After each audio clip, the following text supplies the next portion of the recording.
Spring has sprung and love is in the air. At least that's what they tell me. Healthy Relationships Ambassador Shonda Brown White joins me now to talk about some guidelines you should follow when your potential mate comes courting. Hi, Shonda. Hi, thanks for having me today. Thanks for joining us, because we need help, sis. I don't even have crushes in these streets. I don't even know how people are finding love and men and stuff. So, can you explain to me why is it important to be upfront about expectations when you meet somebody new? Yeah, absolutely. I used to be that girl who thought that, well, if I'm upfront about my expectations, then they're not going to want to date me or they're not going to want to be with me. But what I realized was that I was hiding and I wasn't being real about what I wanted. And then ultimately I wouldn't get what I wanted because my expectations were different from what they were providing me. So it's really important to be upfront about your expectations, and don't be scared, because they're either going to live up to it or they're not. And if they don't, then you have to meet people where they are, or you can leave them there. So you just have to make a decision, are they going to meet my expectations, or should I just go on to the next person? So it's really important to be honest about those expectations so people know what you want up front, where you want to go, and what you're looking for in a relationship.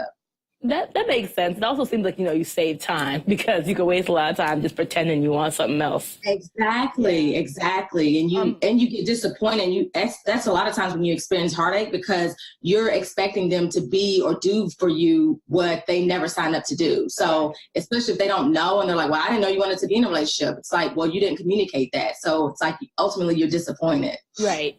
And you also write about, despite the fact that texting has become a way of life, you think it should be limited during the courting phase. Can you explain why that is?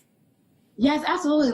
Of course, when you're first dating, you might date and talk to different people, trying to figure out who you really want to be serious with. But when it goes to the courting stage, you're more serious. You're more intentional about wanting to be with a person. I always say, you can tell a man's interest in you by how intentional they are with you and towards you. Because, texting, you can get things miscommunicated. Things can be misinterpreted. You might think they're angry when they're that wasn't my tone at all. I mean, we've all had situations where you text someone and they think that you meant it a certain way. You're I really didn't mean it. You try to add a little LOL to make it sound humorous, or, make it light. But, texting can just it's not a great way to communicate. It's convenient, but it's not always the best way to really get to know somebody and have genuine conversations and have that face-to-face time that you really need in a relationship, especially when you're trying to court and go to the next stage of relationship.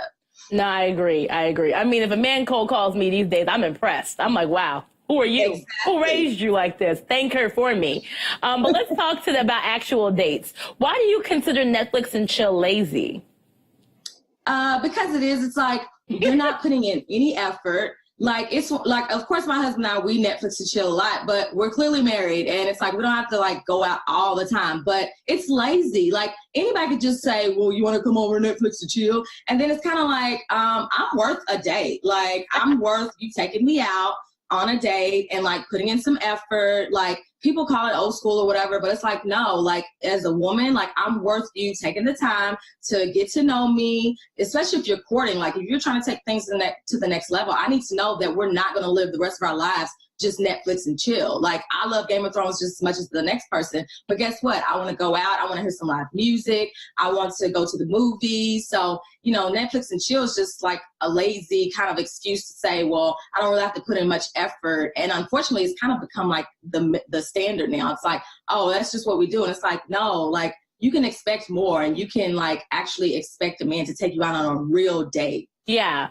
And speaking of those real dates, what kind of dates do you think are best when you're trying to get to know somebody? Because one of the main excuses I hear from guys is, well, I ran out of date ideas, or I don't know where to take her or what to do. Why do I have to be the one planning it? So exactly. Can you give them some ideas, please? Yeah, and it's so funny because it's guess what, guys? You have Google. So even if you don't have an idea, you can Google cheap date ideas, best ideas to get to know people. A lot of things I like to do, or that I've seen, that I've done, as well as others, I suggest paint and sip. A good old dinner is still great because that gives you time to talk with each other. Sporting events, sporting events is a win-win for everybody, because especially if you're female like me, you don't really care about sports. It's great for the guy, but it also gives you some intimate time because you're sitting close to each other. You can talk to each other, go into different classes, maybe a pottery class, maybe even a picnic at a park. taking a long walk, like at a park. Like those are just, I just gave you what, like 7 or 8 ideas. And it's like, guys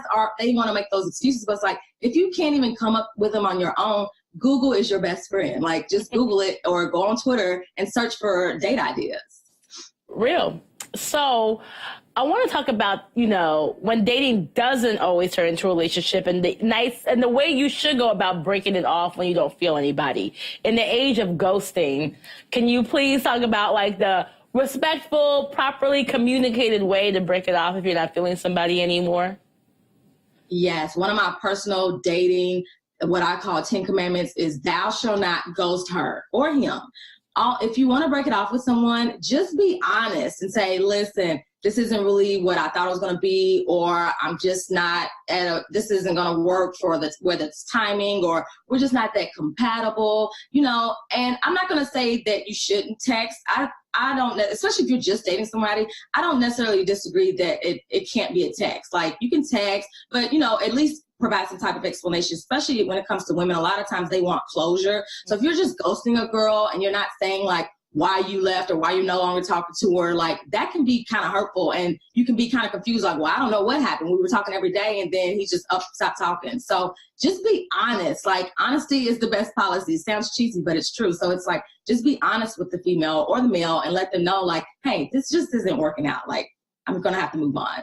Right. And I agree that that's all you have to say, because I feel like some people think that if they say that and then stop talking, that's ghosting. But no, you don't have to respond when they keep hitting you up after the fact. Just make sure, I feel like just as long as you say it once, that's doing your due diligence. Exactly.